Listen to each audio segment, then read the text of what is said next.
In this module, we will discuss in detail the electrophoresis of the proteins. That is how we can separate the protein molecule by electrophoresis. And as we know that for protein, we use sodium dodecyl sulfate, that is the SDS polyacrylamide gel electrophoresis, which in abbreviation is known as PAGE. This abbreviation, it stands for polyacrylamide gel electrophoresis.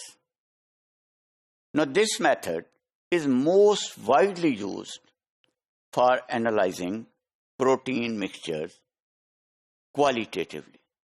We can, if we are given a mixture of different proteins and asked to separate them, then we can use PAGE electrophoresis to separate those proteins.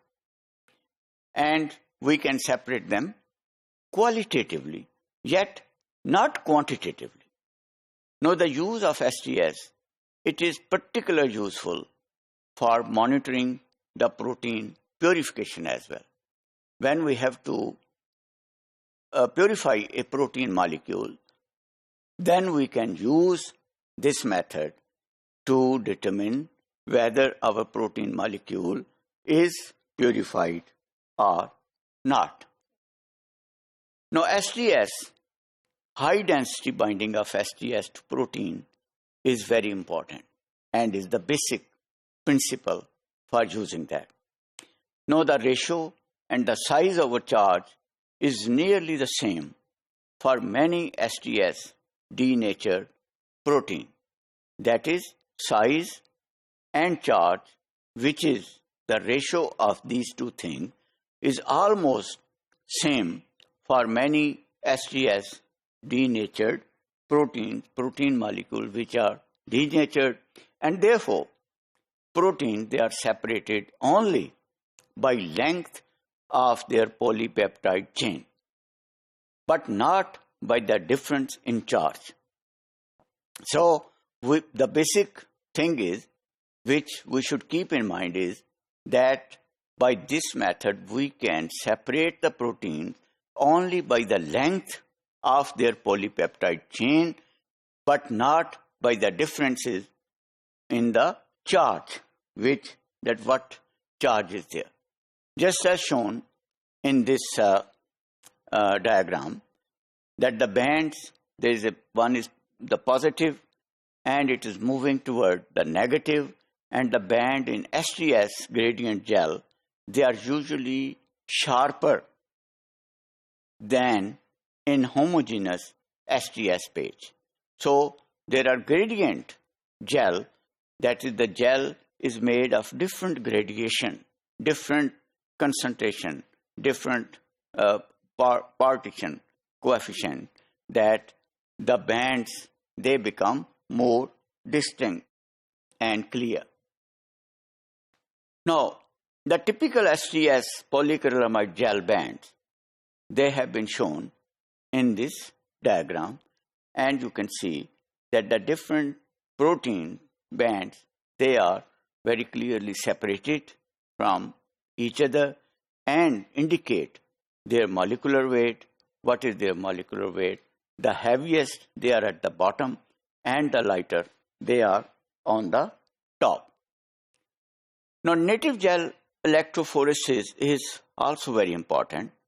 And when polypeptides, they retain their higher order structure and often retain enzymatic activities.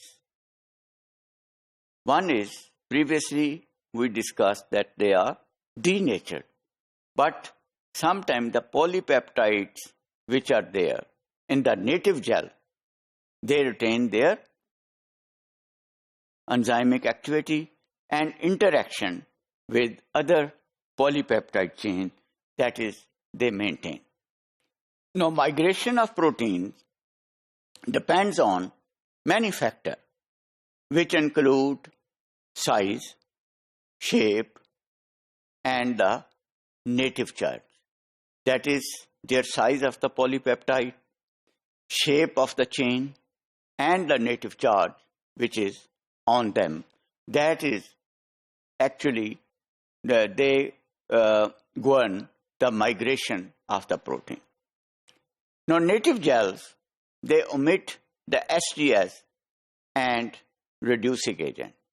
So, when we have to make the native gel, we don't put the SDS and the reducing agent, that is DDT, and we do not put SDS or DTT in the sample buffer if we have to make the native gel when we need the protein that they should be enzymatically active. Also, we should not heat the sample. The sample should not be heated. And then we prepare the gel and the tank buffer solution without SDS, because we don't put SDS in that.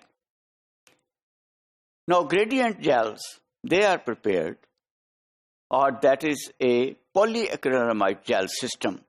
But instead of running a slab gel of uniform pore size throughout, gradient gel is formed. We make a gel where the pore size, it varies from top to bottom. And that gel is formed where the acrylamide concentration, it varies uniformly through that.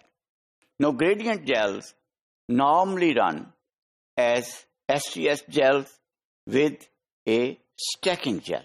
That is, the SDS gel and the stacking gel, they are used together to make the gradient gels.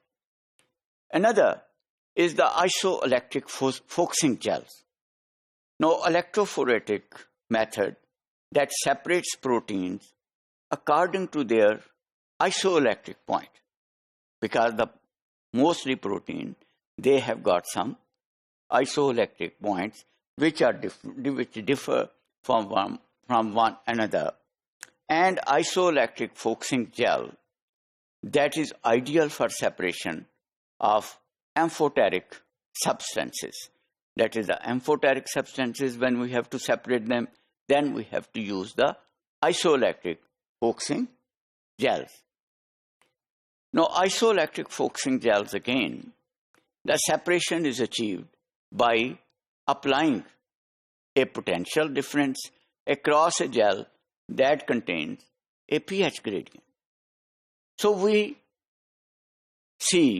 have seen that there are different types of gel which we can use to separate the protein molecules, different protein molecules, isoelectric proteins, which we can run by applying the potential difference and all these.